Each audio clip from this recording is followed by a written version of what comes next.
নেশা করতে টাকা না দেওয়াতে গর্ভধারিণী মাকে মারধরের অভিযোগে এলাকাবাসী সবাই মিলে গর্ত করে সেই গর্তে তাকে ঢুকিয়ে রাখছে। হ্যাঁ দর্শক, এমন এক দুর্ঘটনা বইটা গেল গাজীপুরে। নেশার টাকা না দেওয়াতে গর্ভধারিণী মাকে তার নিজ হাতে ইট দিয়ে ও লাঠি দিয়ে তারে অনেকটা মারধর করে। অনেকবার যে ইট দা আর অনেক কিছু দিয়া মারে, মাথা মুথা ফাড়াইলা, আজকে পাও এরিয়া ভাঙ্গালছে। তার মা একটা অসল মানুষ, প্রতিবন্ধী তার মাও আতাও কা হয়ে মাটিতে খাড়িয়ে থাকতে পারে না।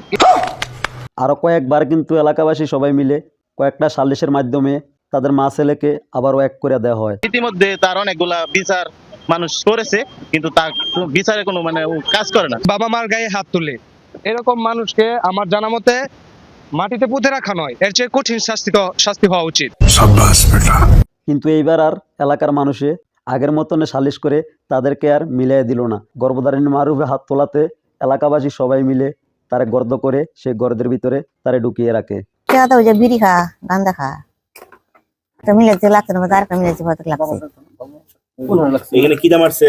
ওই দিনের গুড়টা মিলে মাসি, ওই যে দিতাই দিতা টেহা চাইছিল, পরে টেহা দিছে না, পরে তার মারে মাইর দূর করছে। আগে আমার লগে মোটামুটি তাকে দুর্ব্যবহার করছে মেলা। সামনে এই দোকানটা চালাইতো, পরে দোকান ছাড়ার দোকানদারি করছে বলে তো দেখছি ভালোই, পরে দোকান ছাড়ার পরে কি করে না করে পরে আর খুব একটা জানি না। আগে তো সামনে দেখা গেছে। মনে করেন আজকে সকালবেলা শুনছি যে তার মারে মারছে, পরে আইসে দিয়ে ঠিকই মারছে। আর এলাকার গার্মেন্টসের মেয়ে ঘরে অত্যাচার করে, এই আর কি। মানে এর জন্য আপনারা কঠিন বিচার করবেন, সবার কাছে বিচার চাই।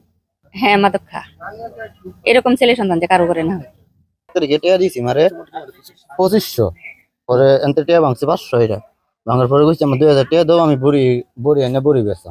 পরে টাকা দেনা দিকে রাখছে আমি মাছতে মারার পরে আমার মামারা কাকিরা এরা মাছ মানিরা এরা পরে মাটি তুলে গাড়িটা তুই দিছি।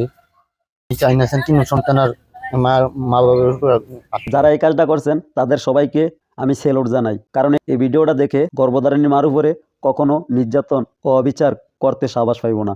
কারণ এরকম শুধু গাজীপুরে না, বাংলাদেশের সব প্রান্তে এরকম লোক প্রতিবাদ করা শিখলে মার উপরে কোনো অন্যায় অত্যাচার অবিচার করতে পারবো না। কারণ 10 মাস 10 দিন যেই মায়ে গর্ভে ধারণ করে এত কষ্ট করে দুনিয়ার মুখ দেখাইছে, আমি চাই পুরা বাংলাদেশের 64টা জেলার ভিতরে যেন এরকম নিয়ম করা হয়। এলাকার যুবক যত ভাই বোন আছেন তাদেরকে আমি আহ্বান জানাইতেছি, এই কাজে আপনারা এগিয়ে আসেন। আর মাদকের বিরুদ্ধে সবাই প্রতিবাদ করেন যার যার স্থান থেকে। এই মাদক কিন্তু পুরা সমাজ নষ্ট করে দেয়।